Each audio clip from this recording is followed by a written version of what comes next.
Hello everyone, this is Highlander from MTG Cardsmith doing another custom Magic the Gathering card review. And today we're doing a review of a set by Arceus8523 called Endgame Unleashed. This is a Amonkhet themed set.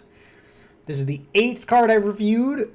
If you haven't watched the previous reviews, please do so. I will have them in a playlist in order, so you can watch them in order. So let's see what we got here. We got a rare Planeswalker, 5 mana, Viven, Avenger of Skalaa. How many Vivens do we need?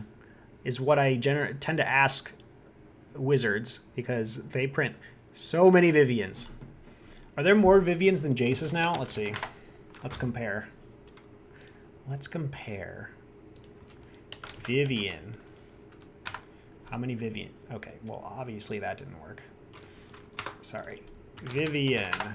All right, there's 13 Vivens. Let's just make sure. Oh, okay, that's her arc bow. That one doesn't really count.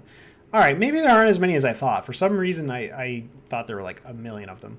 So there's 1, 2, 3, 4, 5, 6, 7. Okay, so Jace probably wins still. Let's just double check our friend Jace here. 1, 2, 3, 4, 5, 6, 7. Huh? Is it the same? Oh, no, Living Guild Pact. 8. Oh, no. 9, 10, 11, 12. Okay, Jace certainly takes the cake here. All right, well, I was wrong. There's only 7 Vivens. Whatever happened to our good buddy Garrick, huh? Is he still around? Oh, there's a good number of Garricks, too. 1, 2, 3, 4, 5, 6, 7, 8. Oh, there's actually more Garricks than Vivens. Wow. I don't know why I had it in my head there were like a million Vivens. All right. So anyway, 5 mana, Planeswalker, coming in at 5 loyalty. That seems pretty good. +1, put 2 +1/+1 counters, excuse me, on up to 1 target creature. Okay, yeah.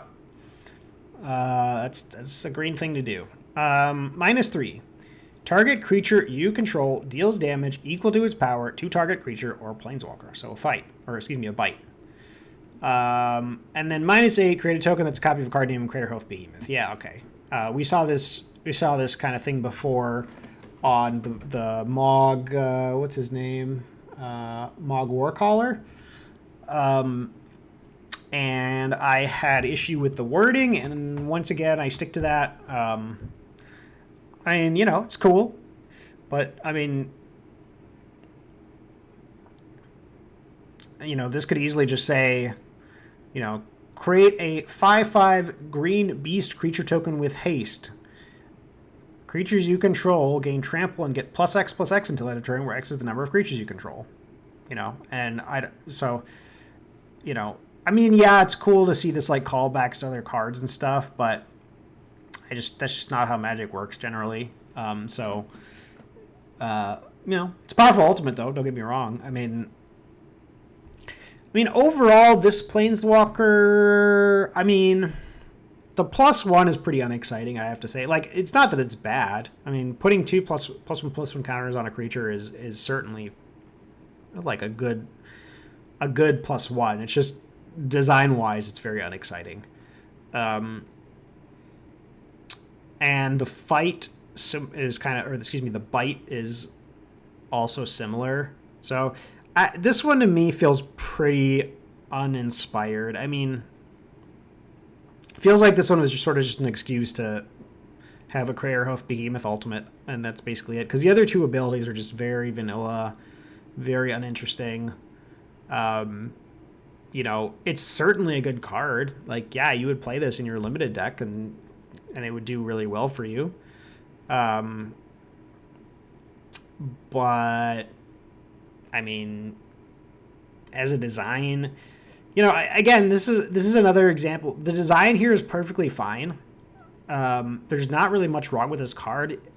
This one to me feels very boring. Like, this could be any other Vivian Kama card, you know, and you just whatever, mix and match, do green stuff, right? Like, I don't know, not too in love with this one, just because it's kind of so vanilla in a way. I mean, it's funny to call a Planeswalker vanilla, because it's kind of the farthest thing from, but I think you guys understand what I'm saying. Like, these abilities are just not interesting. There's nothing really unique about them. They don't really synergize. I mean, you're not even like creating creatures to make your Craterhoof Behemoth bigger.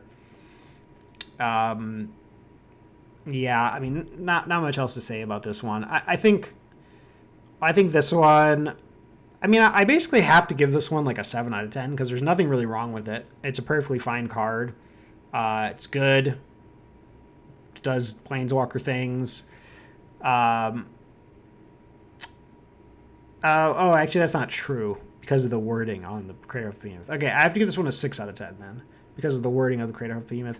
I mean, the wording is cool, don't get me wrong. Like, I like, you know, it's cute to call back to these older cards, but, like, this wording's just not necessary. Like, this, it makes the card more wordy than it needs to be, and it's not something that Wizards, you know, it's not part of the normal templating, basically. So, like, you could have this exact same thing and just word it like you would any other card. So, so yeah, I'll give this one a 6 out of 10, and yeah, not much more to say about this one. I'll see you guys next time.